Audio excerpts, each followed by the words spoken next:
Praise the Lord. ஸ்தோத்திரம். இந்த நாளிலே நம்ம வேத பாட வகுப்புக்கு நேராக கடந்து போவோம். கர்த்தர் நமக்கு உதவி செய்வாராக. ஸ்தோத்திரம். கடந்த நாட்களிலே நம்ம பல பாடங்களை நம்ம படித்து வருகிறோம். ஸ்தோத்திரம். விசுவாசத்தை குறித்தும் விசுவாசத்தின் வகைகளை குறித்தும் நம்ம படித்திருக்கிறோம். ஸ்தோத்திரம். விசுவாசத்தில் பல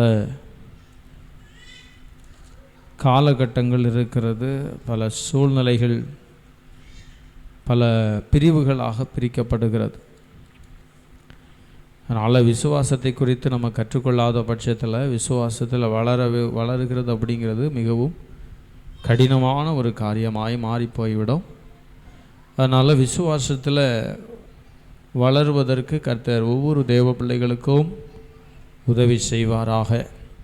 அல்லேலூயா. விசுவாசம் இல்லாமல் தேவனுக்கு பிரியமாயிருப்பது கூடாத காரியம். அல்லேலூயா. விசுவாசம் எந்த அளவுக்கு முக்கியம் பாருங்கள். விசுவாசம் இல்லாமல் தேவனுக்கு பிரியமாய் இருக்க முடியாது என்று சொல்லி வசனம் சொல்லுகிறார். அல்லேலூயா. அப்போ கர்த்தருக்கு பிரியமான ஒரு வாழ்க்கை வாழ, அவருக்கு பிரியமாய் நடந்து கொள்ள நமக்கு முக்கியமாக தேவைப்படுகிறது என்னென்னா விசுவாசம். அல்லேலூயா. வசனம் சொல்லுது, பின்வாங்கி போவானால் அவன் மேல் என் ஆத்துமா பிரியமாயிராது அப்படின்னு சொல்லுகிறார். இவரே 10வது அதிகாரம் 38வது வசனம் சொல்லுது, விசுவாசத்தினால நீதிமான் வைப்பான், பின்வாங்கி போவான் ஆனால் அவன் மேலே என் ஆத்துமா பிரியமாயிராது அப்படின்னு சொல்லுகிறார். அப்படின்னா நம்ம தேவ பிள்ளைகள் இதில் மிகுந்த கவனம் செலுத்துகிறவர்களாக காணப்பட வேண்டும். அல்லேலூயா. சரி, இந்த நாளில் காணப்படாதவைகளின் முக்கியத்துவம் என்கிற தலைப்பின் கீழே சில விஷயங்களை நம்ம பார்க்க போகிறோம். என்ன தலைப்பு? காணப்படாதவைகளின் முக்கியத்துவம். எழுதிக்கோங்க. காணப்படாதவைகளின் முக்கியத்துவம் என்ன, ஏன் காணப்படாதவைகள் முக்கியம் அப்படிங்கிற முக்கியமான சில சத்தியங்களை நம்ம கற்றுக்கொள்ள வேண்டும். இதெல்லாம் விசுவாசத்துடைய பேசிக், இதெல்லாம் விசுவாசத்துடைய அடிப்படை. நல்ல கவனிங்க. விசுவாசத்தின் அடிப்படையை நம்ம கவனிக்காத பட்சத்தில் அடுத்து சொல்லக்கூடிய விஷயங்கள் எல்லாம் நமக்கு புரிகிறது அப்படிங்கிறது கஷ்டம். அல்லேலூயா. இந்த பிள்ளைங்க எல்கேஜி யூகேஜி எல்லாம் படிக்கிறாங்க பாருங்கள். அங்கே என்ன சொல்லிக் கொடுப்பாங்க? எல்கேஜியில் என்னென்ன சொல்லிக் கொடுப்பாங்க? அ ஆ இ ஈ ஏபிசிடி 1லிருந்து 100 வரைக்கும். அப்புறம் என்ன காங்கா சாஞ்சா இதெல்லாம் என்ன செய்வாங்க? எல்கேஜி யூகேஜி இதுக்குள்ளே என்ன செஞ்சிடணும்? படித்து முடிச்சிடணும். அப்போ தான் 1ஆம் கிளாஸில் போகும்போது கற்றுக் கொடுக்குற பாடம் எல்லாம் என்ன செய்யும்? புரியும். அப்படி தானே? அதே போல் தான் இது நான் இப்போ கற்றுக் கொடுக்குறதெல்லாம் பேஸ்மெண்ட், நம்முடைய பேஸ்மெண்ட். ஸ்தோத்திரம். பேசிக்காக நம்ம கரெக்டாக கற்றுக்கொள்ள வேண்டியது அவசியமாக இருக்கிறது. அல்லேலூயா. கஷ்டமாக இருந்தால் மேலே உட்காருங்க, பிரச்சனை இல்லையா? சரி. அல்லேலூயா. ஸ்தோத்திரம். அப்போது நம்ம காணப்படாதவைகள் ஏன் பெரியது, ஏன் முக்கியமானது அப்படிங்கிறத குறித்து நம்ம படிக்க போகிறோம். தலைப்பு என்ன எழுதுனீங்க? எல்லாரும் சொல்லுங்கள். காணப்படாதவைகளின் முக்கியத்துவம். ஸ்தோத்திரம். அதில் சில விஷயங்களை நம்ம இன்றைக்கி பார்க்க போகிறோம்.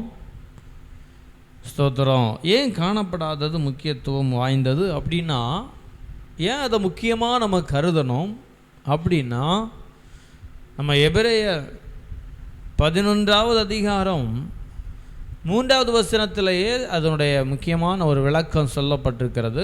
ஏன் காணப்படாதது முக்கியம் வாய்ந்தது அப்படின்னா, வாசிங்க. எபிரேயர் 11:3. விசுவாசத்தினாலே நாம் உலகங்கள் தேவனுடைய வார்த்தையினால் உண்டாக்கப்பட்டது என்றும், நல்ல கவனிங்க, அடிக்கோடிட்டு வைக்கணும், இவ்விதமாய் காணப்படுகிறவைகள், நல்ல கவனிங்க, காணப்படுகிறவைகள் தோன்றப்படுகிறவைகளால் உண்டாகவில்லை என்றும் அறிந்திருக்கிறோம். அந்த கடைசி பகுதி எல்லாரும் சேர்ந்து சொல்லுங்க. காணப்படுகிறவைகள் உண்டாகவில்லை என்றும் அறிந்திருக்கிறோம். காணப்படுகிறவைகள் தோன்றப்படுகிறவைகளால் உண்டாகவில்லை. அப்போ எது பெருசு?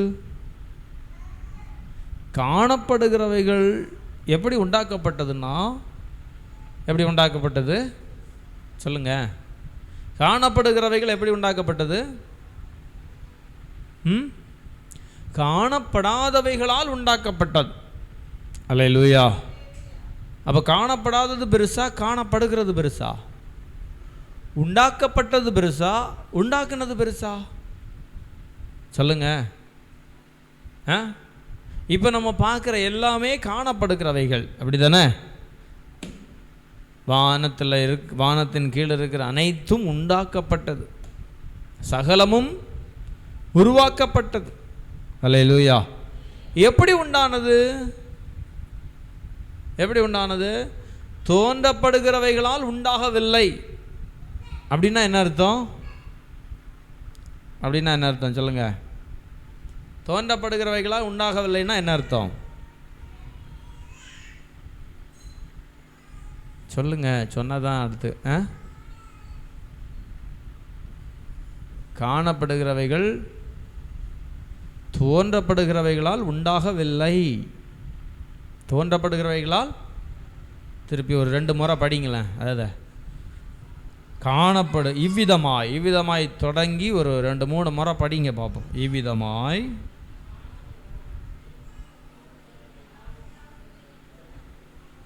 ரெண்டு முறை படிங்க. இவ்விதமாய்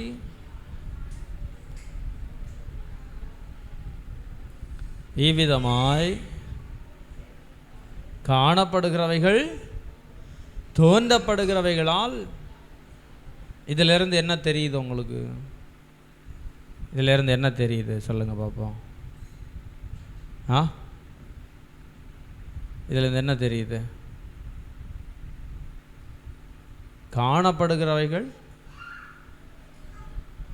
பெரிதல்ல, காணப்படாதவைகள் தான் பெரு. எல்லாரும் இங்கே கவனிக்கிறீங்களா? பார்க்குறது பெருசல்ல, உருவாக்குனது தான் பெருசு. அல்லேலூயா. ஏன் காணப்படாதது பெருசுன்னு சொல்ல வரேன். எப்படி உண்டானது உலகம்? எப்படி உண்டானது? எப்படி உண்டானது? காணப்படாதவைகளால் உண்டானதுன்னு சொல்லப்பட்டு. எப்படி உண்டானது?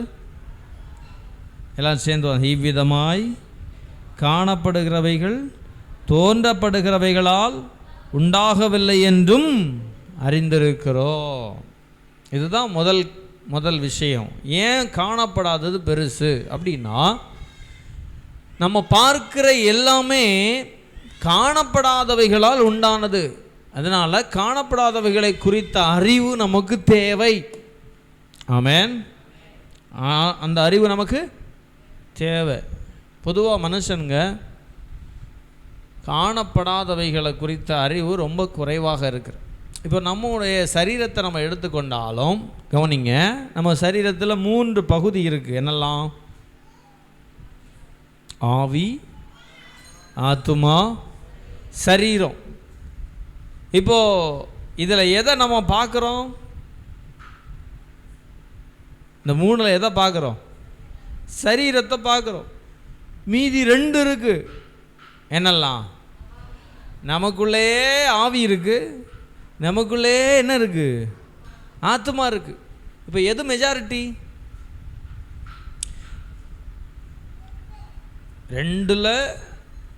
3ல் 2 பகுதி காணப்படாமல் இருக்குது, ஒரு பகுதி தான் தெரியுது. அப்படி தானே? நம்மளை எப்படி பார்ப்பாங்க? பார்க்கும்போது நம்ம சரீரத்தை தான் என்ன செய்வாங்க? பார்க்குறாங்க. ஆனால் நமக்குள்ளேயே 2 இருக்குது. ஒன்று ஆத்துமா, இன்னொன்று ஆவி. அப்போது இப்போ நீங்கள் இங்கே வந்திருக்கிறீங்கன்னா உங்களை பார்த்து இங்கே கொஞ்சம் ஆவிகள் வந்திருக்குன்னு சொன்னால் எப்படி இருக்கும்? இங்கே கொஞ்சம் ஆவிகள் வந்திருக்கு, ஒரு டிஷர்ட்டு போட்டு ஒரு ஆவி வந்திருக்கு, ஒரு பச்சை கலர் துணியை போட்டு ஒரு ஆவி வந்திருக்கு, இல்லை ஆவின்னு சொன்னால் எப்படி இருக்கும்? அப்படி தானே? அல்லேலூயா, ஸ்தோத்திரம். சேருக்கிட்ட ஒரு ஆவி உட்காந்துருக்கு, கீழே உட்காந்துருக்கு, மேலே ஒரு ஆவி உட்காந்துருக்கு அப்படின்னு சொன்னால் நமக்கு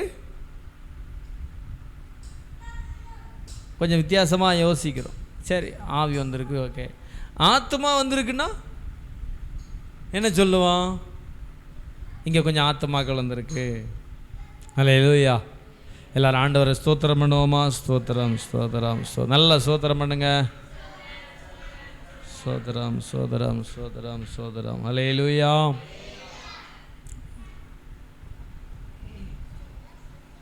நல்லா ஸ்தோத்திரம் பண்ணுங்க எல்லாரும். ஸ்தோத்திரம்.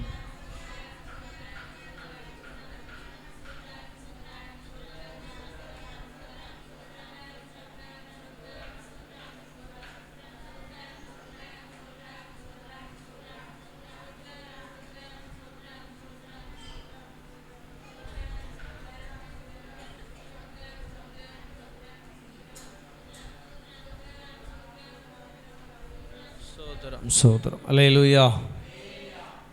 3-4 முறை கால் பண்ணிட்டாங்க, அதனால தான் திருப்பி எடுக்க வேண்டியதாக போச்சு. நாளைக்கு சாப்பாடுக்கு சொல்கிறதுக்காக ஃபோன் பண்ணாங்க. சரி, அல்லேலூயா.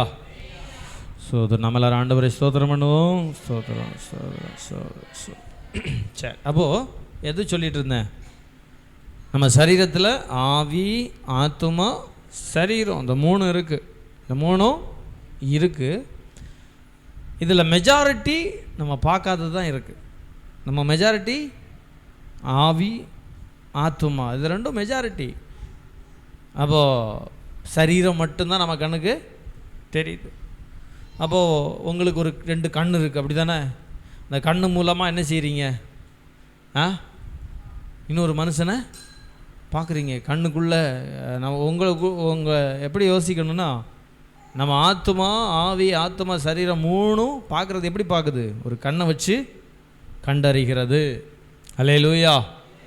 அப்போது காணப்படாதது பெருசா, காணப்படுகிறது பெருசா? நம்ம ஆத்துமா தான் எங்கே போகுது? நித்திய ராஜ்யத்துக்குள்ளே பிரவேசிக்க போகிறது. அல்லேலூயா. நம்ம ஆத்துமா எங்கே போக போகுது? பரலோக ராஜ்யத்துக்குள்ளே பிரவேசிக்க போகிறது. அல்லேலூயா. அப்போ அந்த நித்திய ராஜ்யத்துக்குள்ளே பிரவேசிக்க போகிற அந்த ஆத்மா விலையேற பெற்றது. அல்லேலூயா. வேதம் சொல்லுது, சரீரத்தை கொல்லுகிறவர்களுக்கு நீங்கள் பயப்படாமல் ஆத்துமாவை நரகத்தில் தள்ள வல்லவருக்கே பயப்படுங்கள். யாருக்கு பயப்படணுமா சொல்லுங்க? சரீரத்தை கொல்லுகிறவர்களுக்கு பயப்படாதீங்க. ஆத்துமாவை எங்கே போடுவார்?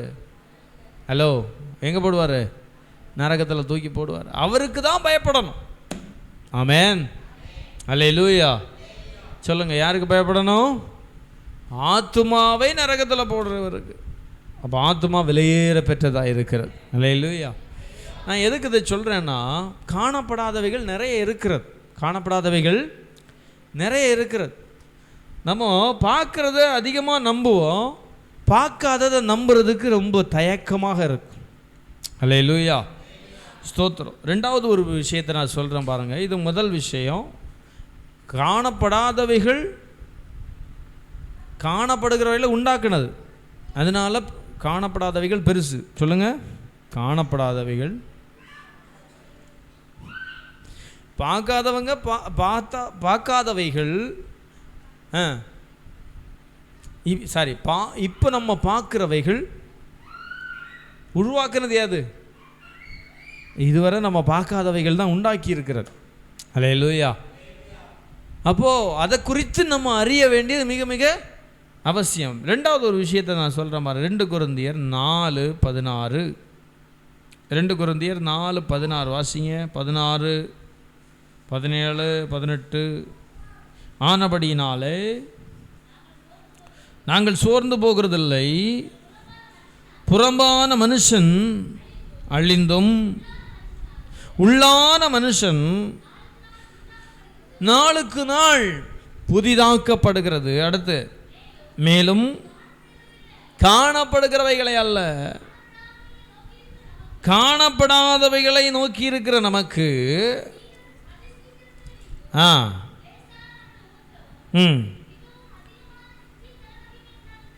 அடுத்து, ஏனெனில், எல்லாரும் சேர்ந்து வாசிங்க. ஏனெனில் காணப்படுகிறவைகள் அநித்தியமானவைகள், காணப்படாதவைகளோ நித்தியமானவைகள். சத்தம் முரளி சொல்லும் அல்லேலூயா.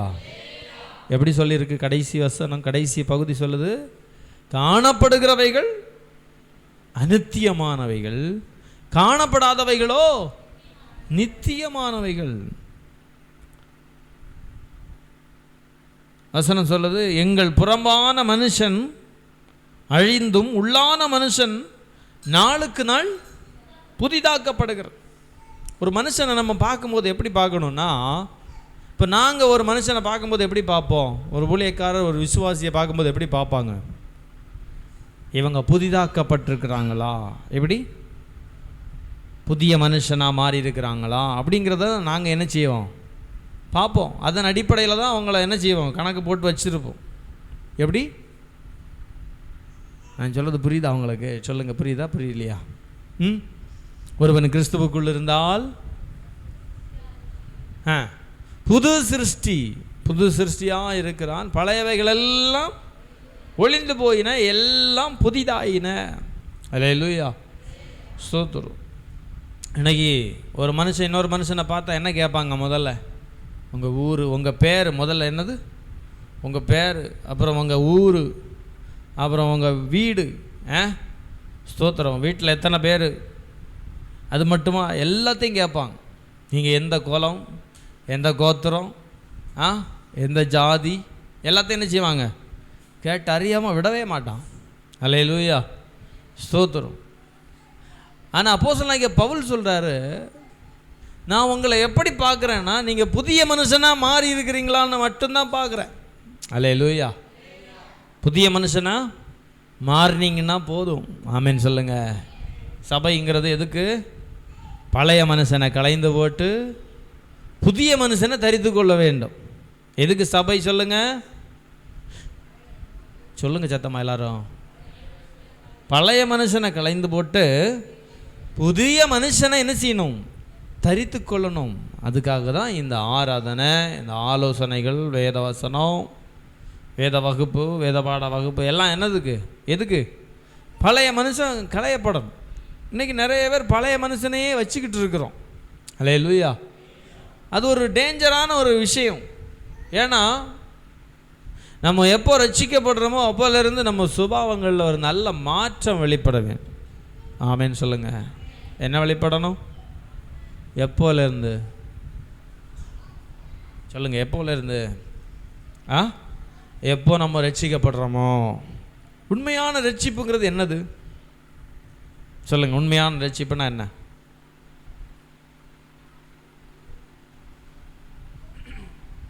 பதில் சொல்லுங்கள். உண்மையான ரட்சிப்புனா என்ன?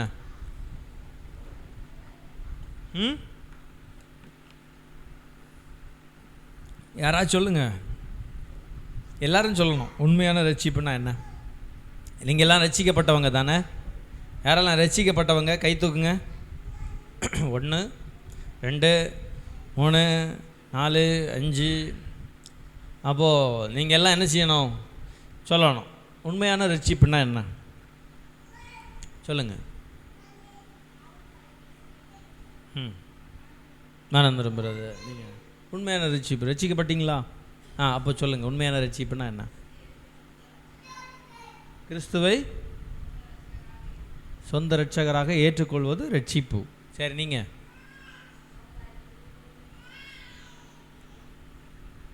உண்மையாக சொல்லுங்கள். பாவத்தை அறிக்கை பண்ணி கேட்டுச்சு. அடுத்து அவ்வளோதானா? பாவத்தை அறிக்கை பண்ணி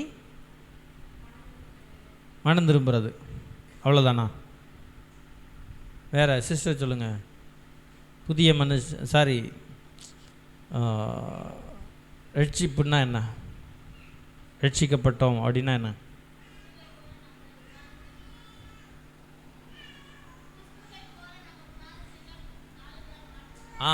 குணாதிசயங்கள் மாற்றப்படணும். பின்னாடி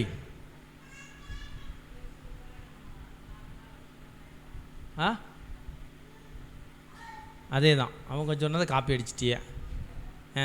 அதுதான் கரெக்டுங்கிறீங்களா?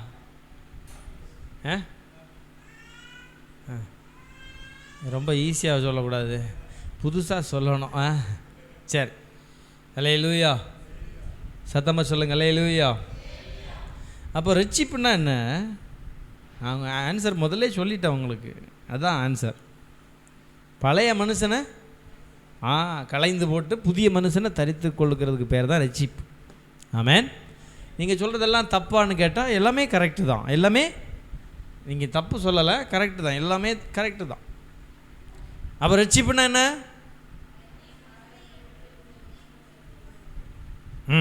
பழைய மனுஷனை களையணும். பழைய மனுஷன்னா யாரு? ஜென்ம சுபாவம். என்ன சுபாவம்? ஜென்ம சுபாவம். சிலர் சொல்லுவாங்க, இவன் அப்பம் புத்தி இவனுக்கு அப்படியே இருக்குது. இதுக்கு பேர் தான் என்ன சுபாவம்? சொல்லுவோமா சொல்ல மாட்டோமா? சொல்லுவோம் தானே. ஜென்ம சுபாவம்னா என்னது? ஃபேமிலிக்குள்ளே இருக்கிற மனுஷர்களுடைய புத்தி. அது நல்ல புத்தி இல்லை, கெட்ட புத்தி. என்ன புத்தி? நல்ல புத்தி இருந்தால் பிரச்சனை இல்லையே. கெட்ட புத்தி இருந்துச்சுன்னா அதுக்கு பேர் தான் பழைய மனுஷன். நமக்கு நம்முடைய டிஎன்ஏ வழியாக நமக்கு எத்தனை குரோமோசோம்? 23 தானே. 23 அப்போ எத்தனை? 46. அப்பா கிட்டே இருந்து 23, அம்மா கிட்டே இருந்து 23. கரெக்டு தானே நான் சொல்கிறது? படிச்சிருக்கீங்களா இல்லையா? அப்பா கிட்டே இருந்து 23 குரோமோசோமும் அம்மா கிட்டே இருந்து 23 குரோமோசோமும் சேர்ந்து தான் நம்ம மனுஷனாக பிறக்கிறோம். நம்ம டிஎன்ஏ இப்படி ஒரு ரவுண்டு மாதிரி சுற்றும். பார்த்துருக்கீங்களா? இந்த டிஎன்ஏ படத்தை பார்த்துருக்கீங்களா? இப்படி ரவுண்டாக இருக்கும். அதுதான் டிஎன்ஏ. அப்போது நம்முடைய ஒரு துளி ரத்தத்துக்குள்ளேயே எத்தனையோ கோடி டிஎன்ஏ இருக்கும்.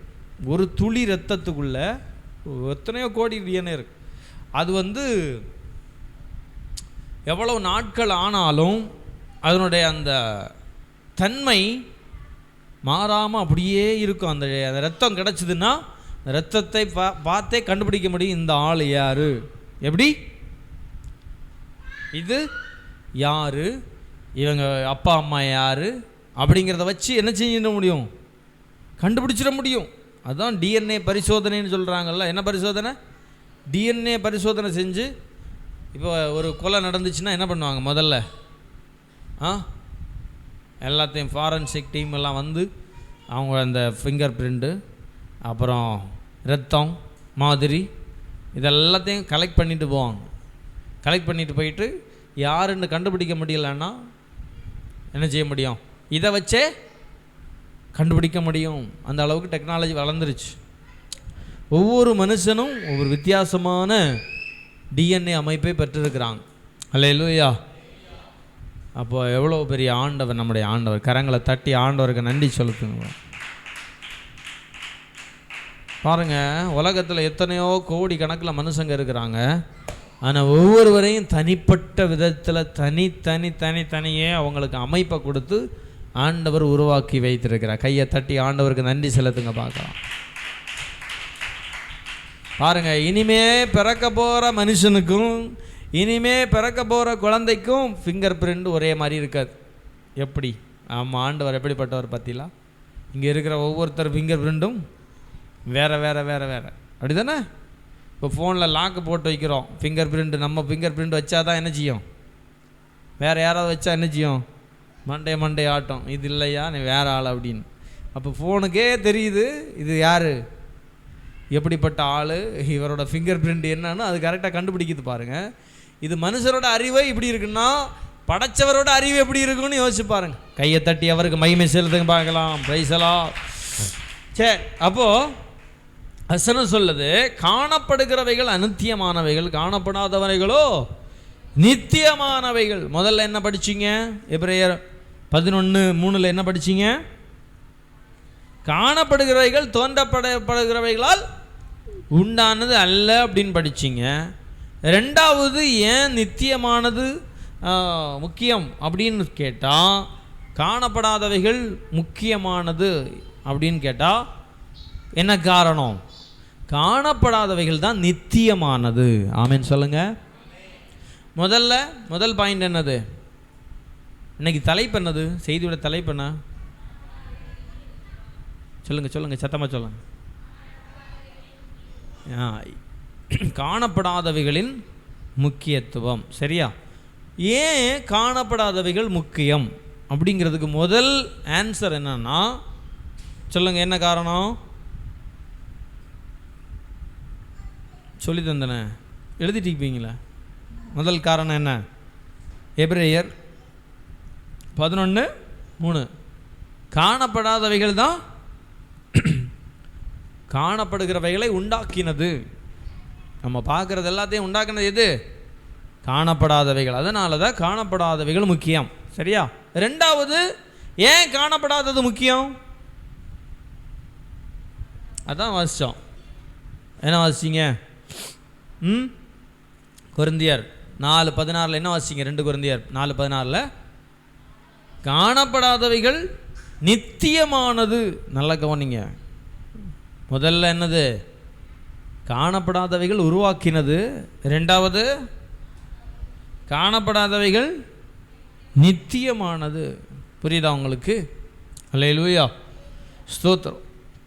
இப்போ ஒரு எக்ஸாம்பிள் பார்ப்போம். யோவான் 20வது அதிகாரம், ஒரு எடுத்துக்காட்டு. யோவான் 20வது அதிகாரம் திருப்புங்க. யோவான் 20:24 வாசிங்க பாப்போம். யோவான் 20:24. இயேசு வந்திருந்த பொழுது, யோவான் யாரும் எடுக்கலையா? யோவான் 20:24. இயேசு வந்திருந்த பொழுது தோமா என்பவன்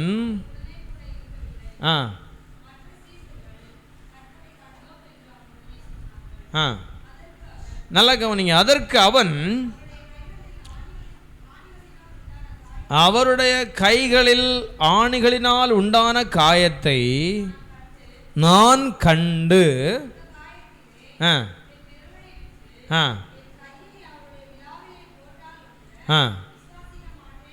நல்லா கவனிங்க. சீஷன் என்ன சொல்கிறான்? எல்லாரும் சேர்ந்து வாசிங்க பார்ப்போம். அவருடைய கைகளில் ஆணி, அதற்கு அவன், அந்த வசனத்தை வாசிங்க. அதற்கு அவன் அவருடைய கைகளில்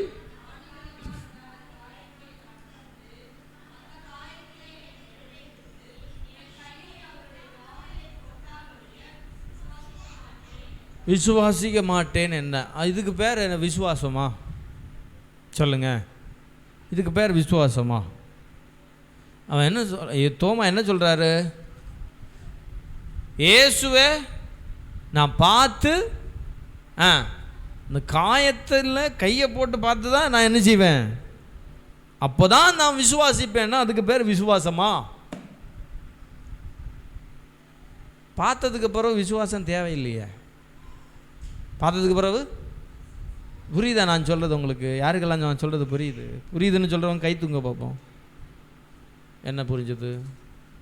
என்ன புரிஞ்சுது? கை தூக்குனீங்க. நீங்கள் சொல்லுங்கள், என்ன புரிஞ்சுது?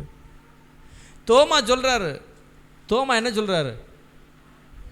இயேசுவின் கையில் போட்ட ஆணியுடைய அந்த காயத்தை, அந்த கையை போட்டு நான் என்ன செய்யணும்?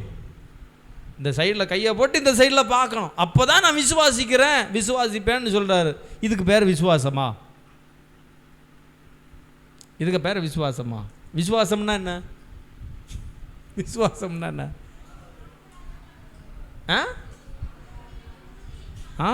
பார்க்காம நம்புறது.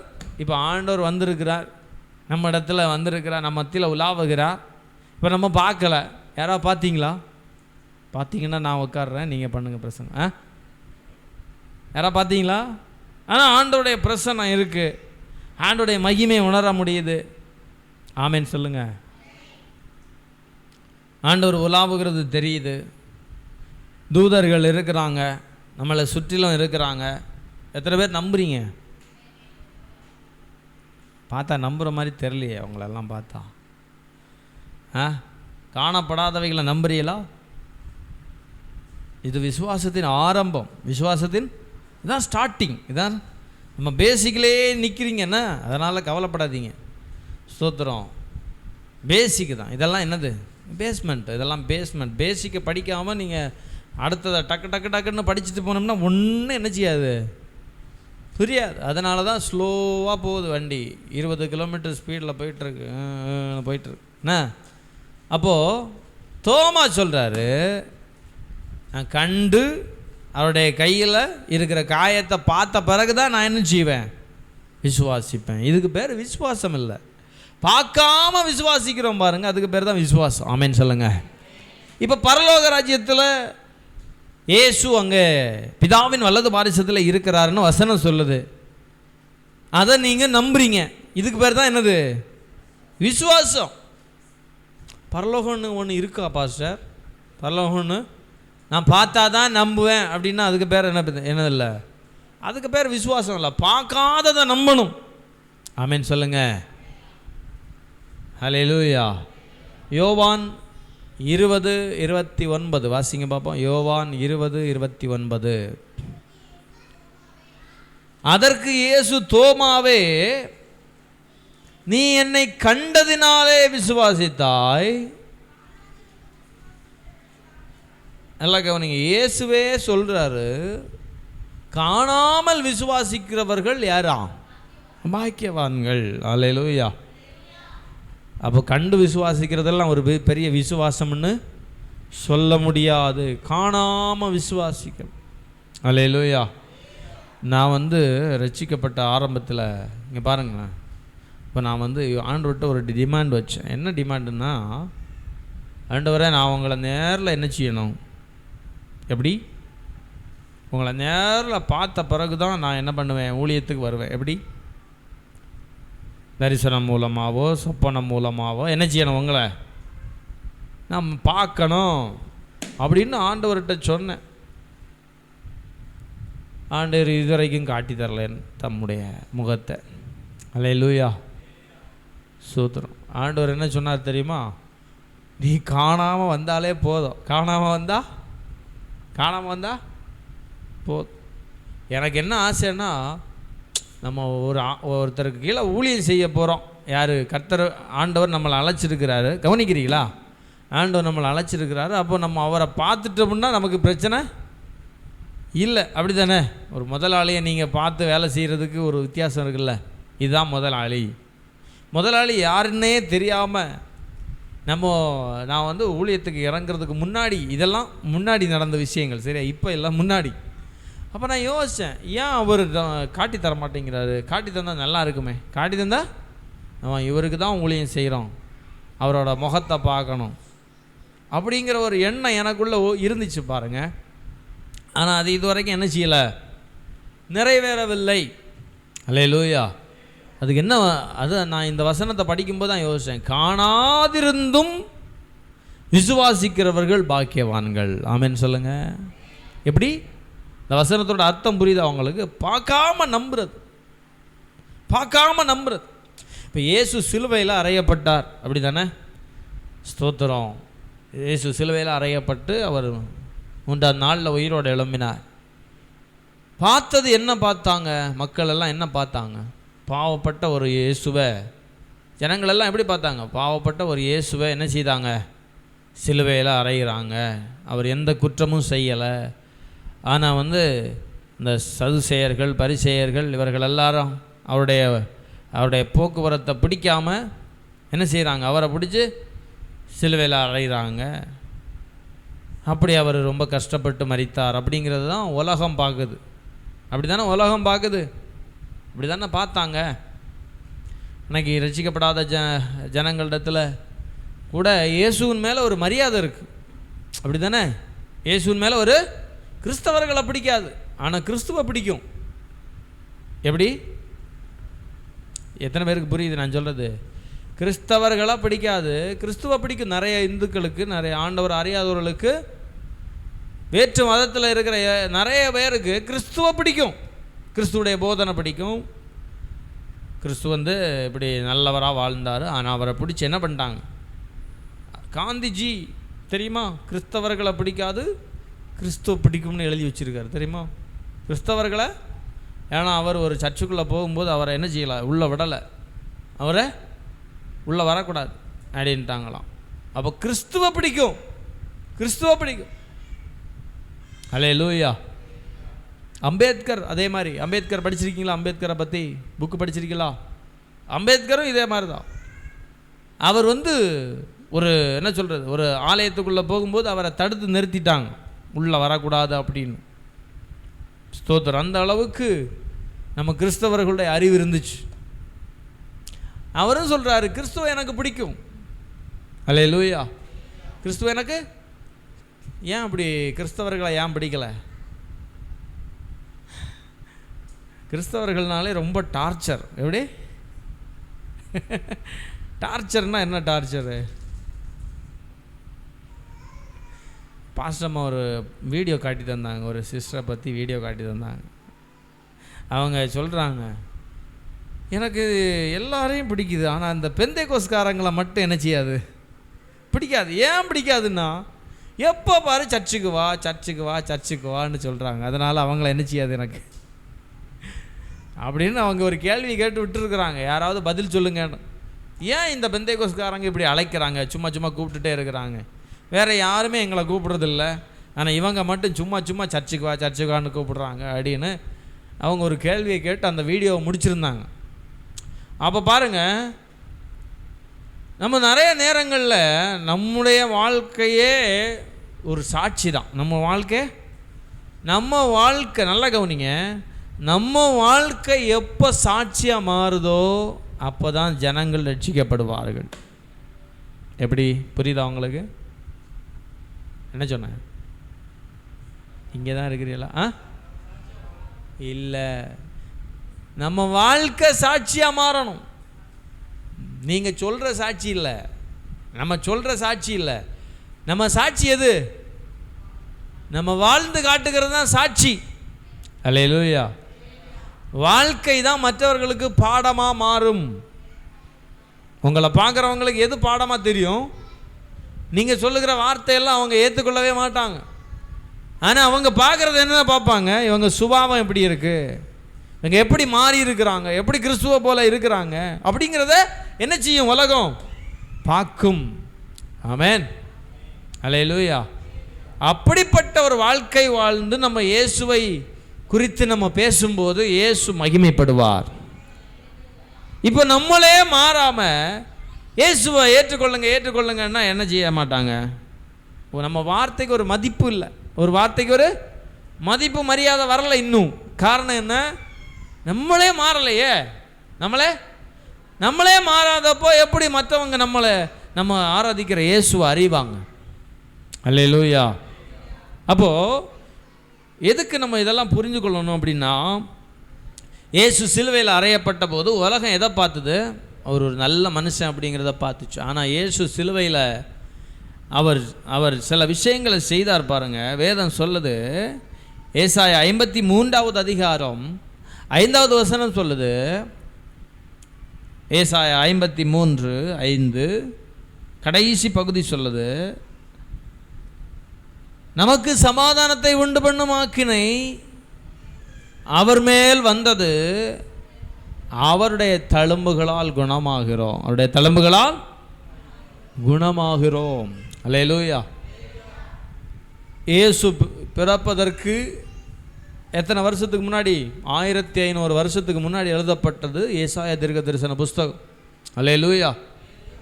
1500 வருஷத்துக்கு முன்னாடியே எழுதியாச்சு.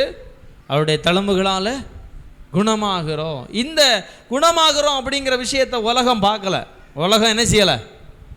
அப்போ இது காணப்படாதது. இது என்னது? காணப்படாதது. காணப்பட்டது எது? இயேசுவை பிடிச்சாங்க, இயேசுவை அடித்தாங்க, இயேசுவை அவமானப்படுத்தினாங்க, இயேசுவை சிலுவையில் அறைந்தாங்க, இயேசுவை கொண்டாங்க. அப்படி தானே உலகம் பார்க்குது. ஆனால் காணப்படாதது இங்கே சொல்லப்பட்டிருக்கு, அவருடைய தழும்புகளாலே குணமானோம். ஆமென் சொல்லுங்க. இதை உலகம் என்ன செய்யாது? உலகத்துக்கு தெரியாது. உலகத்துக்கு நம்ம சொல்லாத வரைக்கும் உலகத்துக்கு அப்போ காணப்படாதது தான் நித்தியமானது. ஆமேன் சொல்லுங்க. நான் சொல்றது புரியுதா உங்களுக்கு? இன்னொன்று சொல்லுது, நம்முடைய சாபங்களை அவர் ஏற்றுக்கொண்டார். நம்முடைய சாபங்களை அவர் ஏற்றுக்கொண்டு அவர் நமக்காக சாபமாய் மாறினார். ஆமேன் சொல்லுங்க.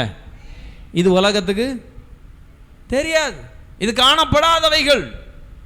இது காணப்படாதவைகள். சாபங்களை ஏற்றுக்கொள்ளுகிறார். இப்படி நிறைய சொல்லிட்டே போலாம். அல்லேலூயா. சாத்தானின் தலை நசுக்கினார். உலகம் பார்த்துச்சா? உலகத்துக்கு தெரியுமா? ஆனால் சாத்தானுக்கு தெரியும். சாத்தானுக்கு தெரியும். சாத்தான் எப்போதுலேருந்தே பார்க்குறான்னா, ஆதாமுக்கும் ஏவாளுக்கும் முதல்ல பிறந்தான் பாருங்க காயின். காயின் பிறக்கும் போதே இந்த மனுஷன்தான் என் தலையை நசுக்குவான் அப்படின்னு நினச்சி காயின் வஞ்சித்தான். புரியுதா உங்களுக்கு? தலைமுறை தலைமுறை தலைமுறை தலைமுறை தலைமுறையா சாத்தான் யோசிச்சுட்டே. சாத்தானுக்கு தெரியாது. ஆண்டவருடைய திட்டம் சாத்தானுக்கு என்ன செய்யாது, டக்குன்னு கண்டுபிடிக்க முடியாது. அதனால சாத்தான் யாருன்னே தெரியாமல் திணறிட்டு இருந்தான். இவங்க தான் அவனோ.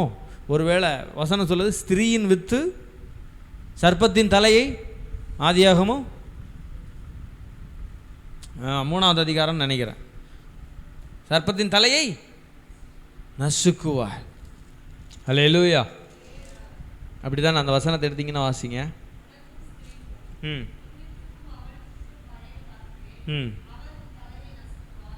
அவர் உன் தலையை நசுக்குவார். பாருங்க, ஸ்திரீயின் வித்து சர்ப்பத்தின் தலையை என்ன செய்யும்? நசுக்கும். அப்படிங்கிறது ஆரம்பத்திலே சொல்லப்பட்டு விட்டது. ஆனால் அதனுடைய நிறைவேறுதலை சாத்தானால் புரிந்து கொள்ள முடியவில்லை. அதனால் ஒவ்வொரு தலைமுறையிலையும் ஒவ்வொருத்தரையும் அழிச்சிட்டே வந்தோம். அல்லேலூயா. யாக்கோபை எடுத்து பாருங்க. யாக்கோபுடைய முதல் மகன் யாரு? யாக்கோபுடைய முதல் மகன் ரூபன். ரூபனுக்கு அழிவு வந்துச்சா? தாறுமாறா நடந்தாரா? சொல்லுங்க, நடந்தாரா? நடந்தார். இப்படி தலைமுறை தலைமுறை எடுத்து பாருங்க. சாலமோன். அல்லேலூயா, ஸ்தோத்திரம். இப்படி முதல் ஆட்கள் எல்லாரையும் செக் பண்ணி பார்த்தீங்கன்னா, அப்படி ஆராய்ச்சி பண்ணி பார்த்தீங்கன்னா, வசனம் சொல்லுது, பிசாசு நடுங்கி போய் கொண்டே இருக்கிறான். எதனால்? எப்படா என் தலை நசுக்கப்படும் எனக்கே தெரியாமல் அப்படிங்கிற ஒரு எண்ணம் அவனுக்குள்ளே ஓடிட்டு இருந்துச்சு. ஆனால் இது உலகத்துக்கு, சொல்லுங்கள், உலகத்துக்கு தெரியுமா? சிலுவையில் சாத்தானுடைய தலை நசுக்கப்பட்டது அப்படிங்கிறது உலகத்துக்கு தெரியுமா? தெரியுமா? சொல்லுங்கள், தெரியுமா? பாருங்கள், நிறைய பேர் 40 நாள் விரதம். என்னது?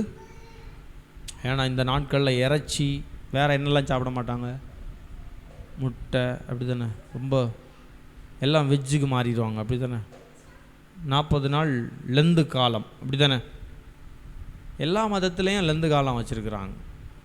ஒரு மாலையை போட்டாங்கன்னா கொஞ்சம் 40 நாள் என்ன செய்ய மாட்டாங்க, கெட்ட வார்த்தை பேச மாட்டாங்க, குடிக்க மாட்டாங்க, சிகரெட் பிடிக்க மாட்டாங்க, யார்கிட்டையும் தவறான விதத்தில் நடக்க மாட்டாங்க. ஒரு இதை போட்டுட்டு அப்படின்னு திரிவாங்க. 40 நாள் கழிஞ்சதுன்னு வச்சுக்கோங்களேன்.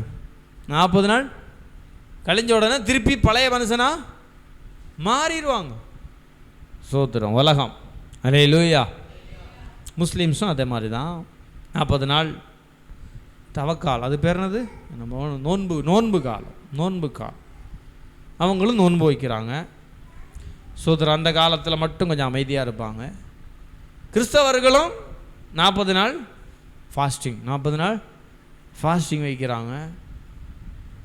என்ன பிரயோஜனம் சொல்லுங்கள்? குடிகாரன் திருப்பி குடிக்க தான் செய்கிறான். 40 நாள் குடிக்காதவன் சேர்த்து வச்சு என்ன பண்ணுவான்? எப்படா நாளையோட ஒன்று இந்த சண்டே ஈஸ்டர் பாருங்க, ஈஸ்டரோட எல்லோரும் இந்த இந்த நல்லவன் இப்படிங்கிற பேரெல்லாம் ஈஸ்டரோட முடிஞ்சிடும். அதுக்கப்புறம் திங்கக்கிழமை பாருங்கள், திருப்பி மறுபடியும் என்ன செஞ்சுருவாங்க? ஏன்னா அந்த அடிமைத்தனத்துக்குள்ளே இருக்கிறாங்க மக்கள். அல்லேலூயா. அப்போது நான் எதுக்கு இதை சொல்கிறேன்னா, சாத்தானின் தலை நசுக்கப்பட்டது காணப்படாதவைகள். அதுதான் நித்தியமானது. ஹல்லேலூயா. அப்போ தேவ பிள்ளைகள் புரிந்து கொள்ளணும். ஸ்தோத்திரம். நித்தியமானதுன்னா ஏன் நித்தியமானது முக்கியம்? ஸ்தோத்திரம். காணப்படாதவைகள் முக்கியம் அப்படிங்கிறத நம்ம புரிந்து கொள்ளணும். ஏன் காணப்படாத முக்கியம்? டக்குன்னு சொல்லுங்கள். 2 பாயிண்ட் தான் சொன்னேன். எதெல்லாம் காணப்படாதது ஏன் முக்கியம்? 1,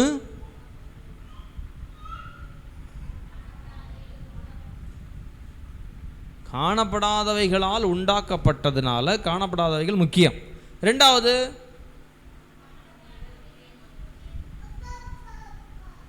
நீங்கள் சொல்கிறது தான் நித்தியமானது. கரெக்ட். நித்தியமானது. காணப்படாத நித்தியம். நம்ம சரீரம் பார்க்குறோம், பார்த்துட்ருக்குறோம். சரீரம் அழிந்து போகும், மண்ணோடு மண்ணாக போகும். ஆமேன்னு சொல்லுங்கள். ஸ்தோத்திரம். இப்போ முகத்தில் நல்ல பவுடரெல்லாம் போட்டு நல்லா மினுக்கிறோம். செத்து ஒரு 10 நாள் கழித்து நம்ம முகத்தை பார்த்தா எப்படி இருக்கும்? நமக்கே சகிக்காது. நம்ம பார்க்க மாட்டோம், அது வேற. நமக்கே என்ன செய்யாது. இப்போ நம்ம என்ன பண்ணுறோம்? என்னமோ பண்ணுறாங்க பாருங்க. தலைமுடி இப்படியே சுற்றி சுற்றி சுற்றி, அதுக்கு பேர் என்னது? ஸ்ப்ரிங்கு. அப்புறம் என்னென்னமோ பண்ணுறாங்க பாருங்கள். ஒரு மண்டையை இந்த பொம்பளைங்க பண்ணுற சேட்டையில் பார்த்தா சோத்துறோம். அப்புறம் என்னென்னமோ பண்ணுறாங்க பாருங்க. புருவத்தை எடுத்துடுறாங்க. புருவத்தை, கண்மை எடுத்துறது, புருவத்தை எடுத்துறது, என்னென்னமோ பண்ணுறாங்க. சிஸ்டர் சொல்லுங்கள், என்னென்ன பண்ணுறாங்க? உங்களுக்கு தெரியாதா? உங்களுக்கு தெரியுமா? சோத்திரம். கலர் ஃபுல்லாக பெயிண்ட் அடித்து இப்படி தான் ஒரு புருஷன் 2வது நாள் காலையில் கல்யாணம் முடித்து மறுநாள் காலையில் ஒய்ஃபை தேடிட்டு இருந்தானா. யாராவது என் ஒய்ஃபை பார்த்தீங்களா அப்படின்னு 5 நிமிஷம் தேடி அப்புறம்தான் ஒரு சிஸ்டர் வந்தாங்களாம். என்னம்மான்னு கேட்டால், நான் தான் ஏன் உங்கள் ஒய்ஃபு அப்படின்னு. அவன் நேற்றுக்கு கொஞ்சம் வித்தியாசமாக இருந்தே. நேற்றுக்கு ஃபுல்லாக பெயிண்ட் அடிச்சிருந்தேன், இன்றைக்கி காலையில் தான் நான் குளித்தேன். எப்படி? காலையில் தான். அப்படியா, நீ தான் என் மனைவியா அப்படின்னு கேட்டாராம். அந்த அளவுக்கு ஃபுல் பெயிண்ட். கண்ணீர் கூட விட மாட்டாங்க. ஏன்னா அந்த பெயிண்ட் வந்து அப்படியே கண்ணீர் பட்டுச்சுன்னா பெயிண்ட் என்ன ஆயிரும்? தனியாக தெரியும். இப்படி தொடச்சி எடுத்தோம்னா பெயிண்ட்டு. அல்லேலூயா. இது உலகத்துக்கு. நமக்கு அது தேவையா? சொல்லுங்கள், நமக்கு தேவையா? ஆமாம், அது தேவை இல்லை. அல்லேலூயா. சோத்திரம். நான் ரொம்ப அதில் கொஞ்சம் ரொம்ப வித்தியாசமான நடக்கைகளெல்லாம் பார்க்க முடியுது. அல்லேலூயா. ட்ரெஸ்ஸிங் எல்லாம் பார்த்தா ரொம்ப மோசம், ரொம்ப மோசம். சோத்திரம். என்னத்தை சொல்ல, டைம் வேறு இல்லை, அதனால் முடிச்சிடுறேன். அல்லேலூயா. அப்போது பிசாசு எப்படியெல்லாம் ஒரு மனுஷனை வஞ்சிக்கணும்னு பார்க்குறான் பாருங்கள். நம்ம அதில் தெளிவாக இருக்கணும். அல்லேலூயா. நம்முடைய சாபங்களெல்லாம் எங்கே ஒளிந்தது? சிலுவையில். அப்போது நிறைய பாஸ்டர்ஸ் சொல்கிறாங்களே, உங்கள் சாபம், உங்கள் தலைமுறை சாபம் இருக்குன்னு சொல்கிறாங்களே, அது காரணம் என்ன? யாராவது சொல்கிறாங்களா இல்லையா? உங்கள் குடும்பத்தில் என்ன இருக்குது? சாபம் இருக்குன்னு சொல்கிறாங்களா? அது என்ன கதை? அதை சொல்லி முடிச்சிடும். அது என்ன கதை? ஏன் சொல்லுங்க. ஏன் அப்படி சொல்கிறாங்க? அப்போ அவங்க சொல்கிறது தப்பா? ஊழியக்காரங்க சொல்கிறது தப்பா? சிலுவையிலேயே சாபங்கள் எல்லாம் தீந்துருச்சுன்னு சொல்லப்பட்டிருக்கு. அப்புறம் ஏன் சாபம் மாறலை? காரணம் என்ன? யாராவது பதில் சொல்ல முடியுமா? சொல்லுங்கள். கேட்கல. கீழ்ப்படியாமல் இருக்கிறதுனால சாபம் தொடருது. நீங்கள் வேற இந்த காப்பி பண்ணுற வேலை வைக்கக்கூடாது. சொல்லுங்கள். ஏன்? நீங்கள் சொல்லியாச்சு. அடுத்து செய்கிறதுனால சாபம். சொல்லுங்கள் சிஸ்டர், நீங்கள் சொல்லுங்கள். நீங்கள் சொல்லுங்கள் சிஸ்டர். பின்னாடி ஆராய்ச்சி பண்ணிகிட்ருக்கீங்களா? கண்டுபிடிச்சி சொல்லுங்கள். ஏன் சாபம் மாறலை? தெரியாது. சரி, என்னைக்காவது கேட்பேன், அப்போ நீங்கள் சொல்லணும். இப்போ ஆன்சர் சொல்லி தரேன். என்ன வேண்டாம், சஸ்பென்ஸாகவே விடுவோம் அடுத்த வாரத்துக்கு. கண்டுபிடிச்சி சொல்லுங்கண்ணே. சரி, கர்த்தர் உங்களை ஆசீர்வதிப்பார். ஜெபம் பண்ணுவோமா? கொஞ்சம் சஸ்பென்ஸாக இருக்கட்டும். ஏன் சாபம் மாறலைங்கிறத கண்டுபிடிச்சி நீங்கள் என்ன செய்யணும்? அடுத்த வாரம் கேட்பேன், வியாழக்கிழமை வரணும், வந்து சொல்லணும். அப்புறம் நாளைக்கு ஒரு நிமிஷம் இருங்க.